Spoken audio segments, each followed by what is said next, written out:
रात को पुरोहित के आगे मैं गुस्से में चुप बैठी रही, लेकिन अब बता क्या बात है चाची? क्या बात है? जरा उस बाभन ने हलवे की तारीफ कर दी तो सारी कढ़ाई का हलवा उसका थाली में उड़ेल दिया। न मैंने चखा न मेरी शल्लू ने। वो शल्लू की ससुराल के पुरोहित थे, इसलिए। अरे जन्म जली, तेरे बाप की कमाई थी जो इस तरह लुटा दी। चाची मुझे जो जी चाहे कह लो, लेकिन मेरे बाप को तुम। तो फिर गुन गाऊं उसके? खुद तो मर गया, अब तुझे छोड़ गया मेरी छाती पर मूंग की दाल डालने के लिए। अरे भगवान, क्यों दिन चढ़ते ही डांट रही हो गरीब को? फिर और क्या करूं? अरे नहा धोकर शांति से राम राम की माला जपो। माला जप लूंगी, माला भी बहुत उम्र बाकी है। जिंदगी का कोई भरोसा नहीं शल्लो की माँ, जाने कब बुलावा आ जाए। सब ठाट धरा रह जाएगा जब लाद चलेगा बंजार। अपनी भतीजी से चिढ़ के मेरा बुरा चाहोगे तो मुझसे बुरा कोई नहीं होगा। अरे बेचारी सुबह से लेकर आधी रात तक चुपचाप अपने काम में जुड़ी तो रहती है, मगर इस पर मैं तुमसे साफ साफ कह देती हूँ, मैं उसे नहीं देख सकती। हाँ पुरोहित जी देख तो गए हैं दोनों लड़कियों को। भगवान करे लीला का ही रिश्ता ठीक हो जाए। और अरे मुंह धो रखो, रिश्ता तो मेरी शल्लो का ही ठीक होगा। ये सब संजोग के अख्तियार में है शल्लो की माँ।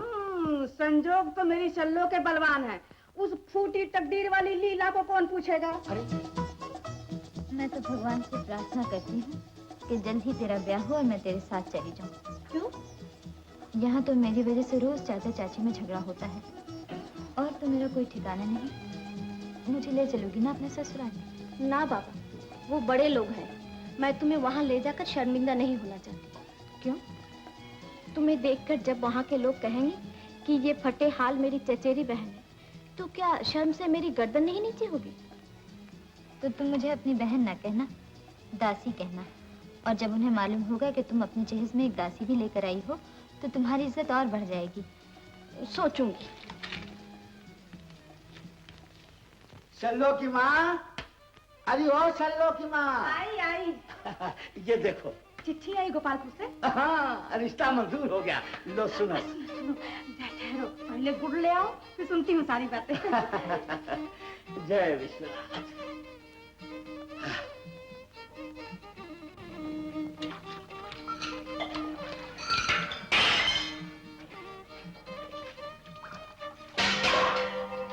घंटे हो गए बर्तन सफा कर रही है। ये गुड़ कहाँ ले जा रही हो माँ? बेटी तेरे बापू का मुंह मीठा कराने के लिए। ये ले, पहले तू मुंह मीठा कर। गोपालपुर से चिट्ठी आई है। अच्छा, तब तो तेरे संजोग बड़े बलवान हैं शल्लो। ये शल्लो शल्लो क्या है?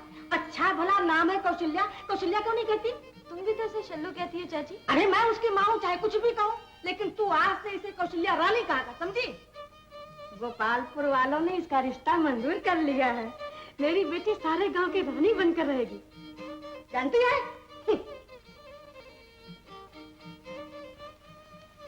अब तुमने मुझे शल्लो कहा तो मैं तुमसे कभी नहीं बोलूंगी।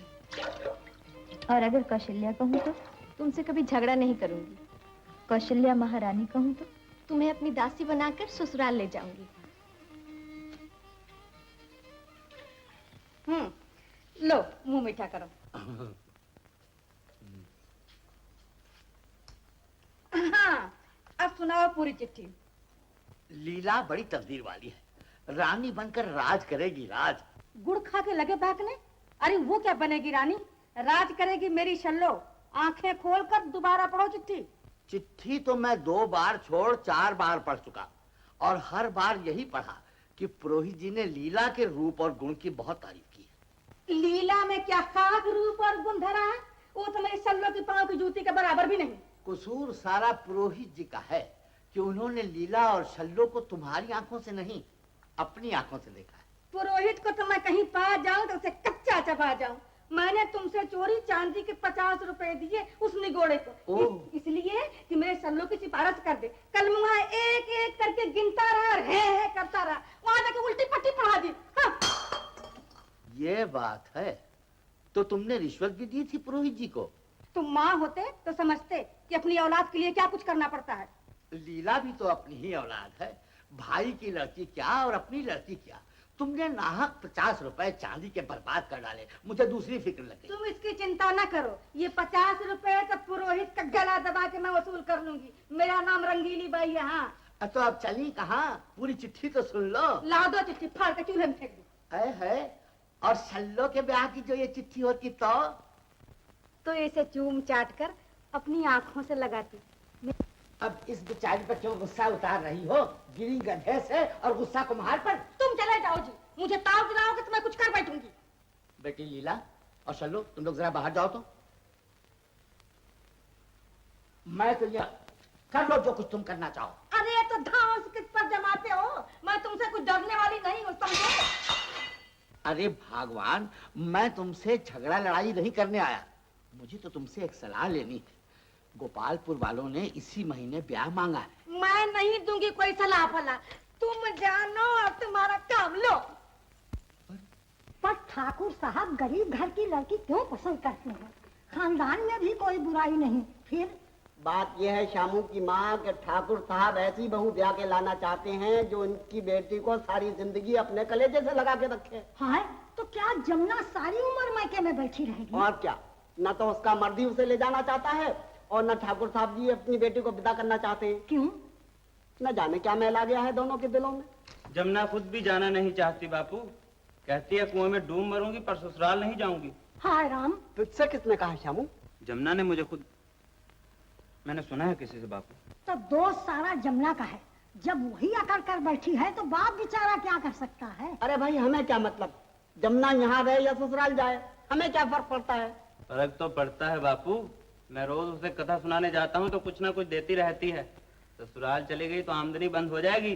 देखा, मेरा लड़का कितना होशियार है। और तुम लड़कियां देखने तो गए ही थे, मेरे शामू के लिए भी कोई लड़की देखनी थी। नहीं माँ, मैं शादी नहीं करूंगा। क्यों रे? बस यूं ही।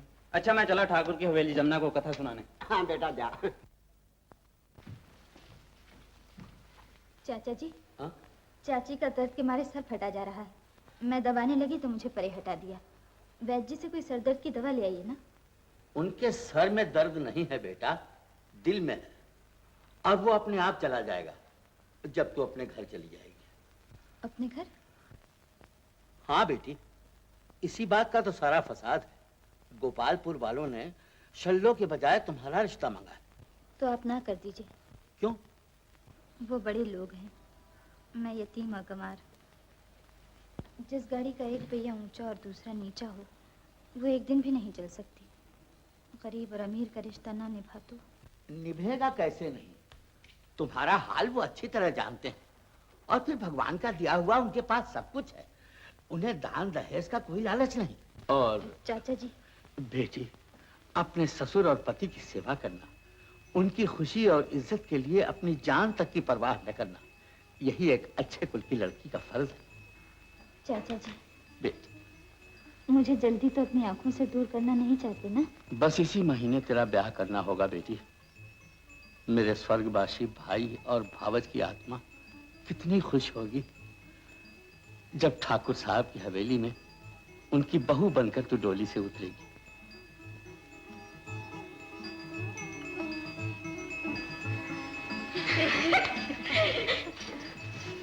आओ भाभी, आओ ना। बधाई हो जमुना रानी। तुम्हें भी। कितनी अच्छी है मेरी भाभी। चलो। अरे बहू, तुम्हारी चाची तो बड़ी जबरदस्त निकली। भरी बारात में मेरे पुरोहित जी के घी पड़ गई। हाथापाई तक की नौबत आ गई। अच्छा, बात क्या थी पुरोहित आयन? अब मेरी जाने भला, मेरे पुरोहित जी ने कह सुन कर रिश्ता ठीक किया, वो उन्हीं के गले पड़ गई। अच्छा, ये बात तो पुरोहित जी ने मुझे अभी बताई है। वो बहू की चाची ही तो है। एकदम भागने को तैयार हो गए। कहने लगे कि जब चाची इतनी जबान दराज और मर्दाना है तो लड़की क्या कम होगी। गले की जयमाल उतार कर वो फेंकी और बोले मुझे नहीं चाहिए ऐसी बीवी। पर बहे, मैं दोनों आंखों से देख रही हूँ। राम राम, वो चाची है या दुश्मन? फेरे पड़ी बहू वहीं रह जाती तो इसकी जिंदगी न बर्बाद हो जाती। वो तो इसी बात पर तुली हुई थी। बीच बिरादरी मेरे पुरोहित जी ने अपनी जेब में से चांदी के 50 रुपए निकाल कर दिए, तब वो बला टली। अरे ना बहू, रोना बस कर बेटा। जमुना कहाँ गई? थोड़ी देर तो बहू के पास बैठती। देखती हूँ। अब बेटी, अब तुम्हें काहे का फिक्र है? पिताजी को शायद कुछ शक हो गया कि मैं तुमसे छुप छुप के मिलती हूँ, इसलिए उन्होंने झटपट भैया का ब्याह एक यतीम लड़की से कर दिया। वो तो चुप है, अगर भैया को पता चल गया तो मुझे गोली से उड़ा देंगे। तो चलो कहीं भाग चले। जमुना, ओ जमुना, जमुना, क्या है बुआ? चलो ना, बहू के पास बैठो। यहाँ क्या कर रही है? कुछ नहीं, भाभी के स्वाद सेज के लिए थोड़ी सी कलियां चुन रही थी, अभी आई। वाह वाह वाह वाह, ननद हो तो ऐसी हो। भाई भावज की ब्याह का कितना चाव। एक तो मेरी ननद है, मुझे देखते ही फूल का अब कुप्पा हो जाती है, लियोड़ी मेला घूमने नहीं तो।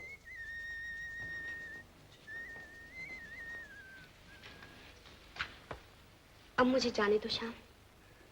अच्छा, मैं फिर आऊंगा रात को। ब्याह की खुशी में जलसा है ना, सब मर्द और औरतें उधर होंगे।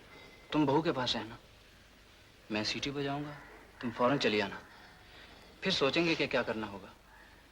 अच्छा, अब तुम जाओ। है तो तुम्हें किसने कहा? पुरोहितायन ने। पर भगवान ने तुम्हें तो ऐसा रूप दिया है कि भैया देखते ही मोम हो जाएंगे। लेकिन मैंने तो सुना है वो मेरी चाची से खफा होकर मुझे वहीं छोड़ाना चाहते थे। न जाने मेरे लिए उनके दिल में क्या ख्याल बैठ गया है। मेरा तो इस घर के सिवा और कोई ठिकाना नहीं। तुम तो यूं टेढ़ी आंख वाली पुरोहितायन का इतबार करके दिल छोटा करती हो। मैं भैया से पूछूंगी। नहीं नहीं, तुम उनसे कुछ मत कहना। बस मुझे यही बता दो कि वो कौन कौन सी बात पर खुश होते हैं, ताकि मैं वही करूं जो उन्हें पसंद हो। मुझे तो खुद पता नहीं चलता वो किस पुराने जमाने के आदमी है। मेरे सर से पल्लू खसक जाए तब डांटते हैं, किसी नौकर से बात करूं तब घूरते हैं। बड़े शक की तबीयत के आदमी है। बस औरत कमरे में बंद रहे, उन्हें तो यही पसंद है। न जाने मेरा दिल क्यों धड़क रहा है। रात करीब आ रही ना, इसलिए।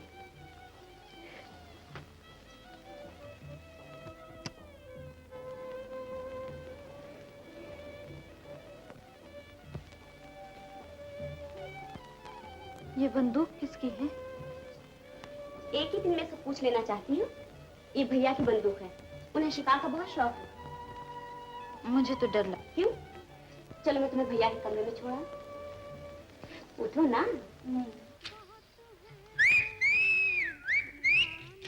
कहाँ जा रही हो? मेरे पास बैठो ना। मेरा तो आते ही तुमसे ऐसा जी लगा है। अकेली रहोगी तो जल्दी नींद आएगी। मैं दरवाजा बंद कर जाती हूँ। हाँ?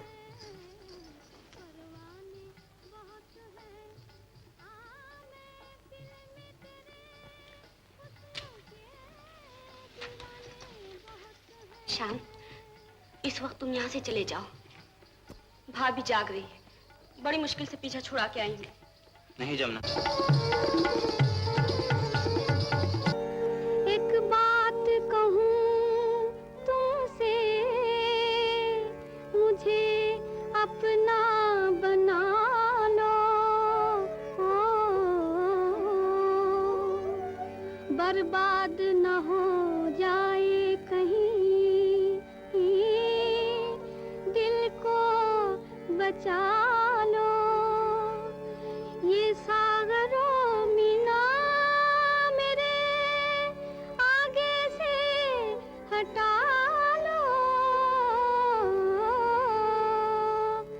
मेरे लिए इन आँखों के पैमाने बहुत हैं, पैमाने बहुत हैं। मैं दिल में तेरे हुस्न के दीवाने बहुत हैं, दीवाने बहुत हैं।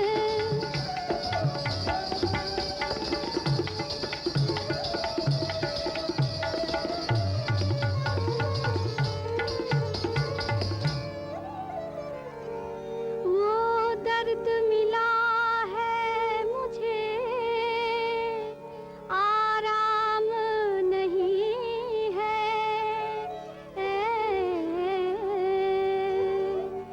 दिन रात तड़पने के सिवा काम नहीं है। बस तेरी जुबां पर ही मेरा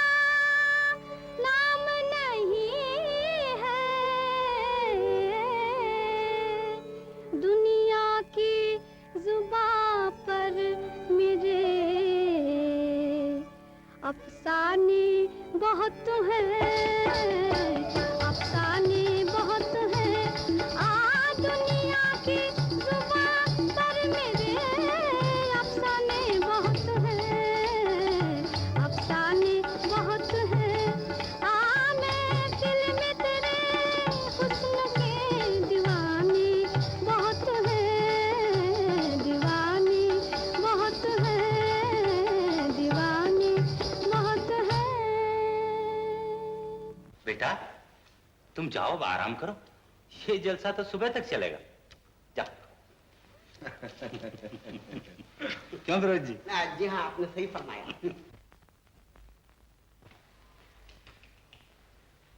भैया आ गए। शान तुम चले जाओ यहाँ से, जाओ।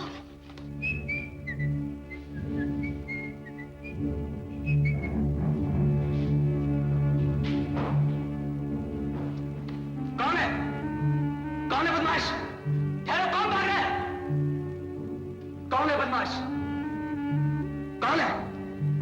ठहरो, कौन है?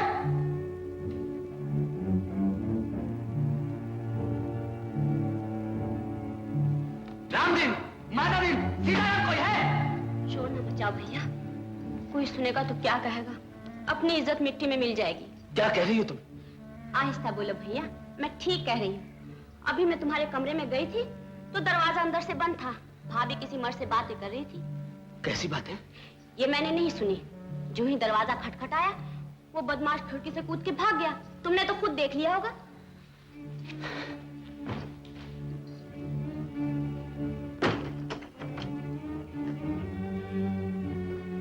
बता, कौन आया था तेरे कमरे में? जुबान क्यों बंद है तेरी? बताती क्यों नहीं? कौन था वो बदमाश? मैं समझी नहीं आप किसके बारे में पूछ रहे हैं। सुन लिया भैया, कैसी भोली बनती है। ऐसा क्रिया चरित्र। मैं अच्छी तरह जानता हूँ। इसकी चाची को अपनी आंखों से देखा है। अगर वो इतनी तेज है तो ये क्या काम होगी? मैंने बड़ी भूल की जो इस पाप की गठरी को यहाँ उठा लाया। वही छोड़ा था तो अच्छा था। मैं सच कहती हूँ, मैं बिल्कुल निर्दोष हूँ। आप क्या पूछ रहे हैं मैं बिल्कुल नहीं जानती। अपने प्रेमी को कमरे में बुला के और फिर भोली बनती हो। आज से इस घर में तू रहेगी या मैं? भैया अगर तुमने ये घर छोड़ा तो मैं जहर खा के मर जाऊंगी। भैया तुम सब बात पिताजी को बता दो, जैसा वो कहे वैसा करना।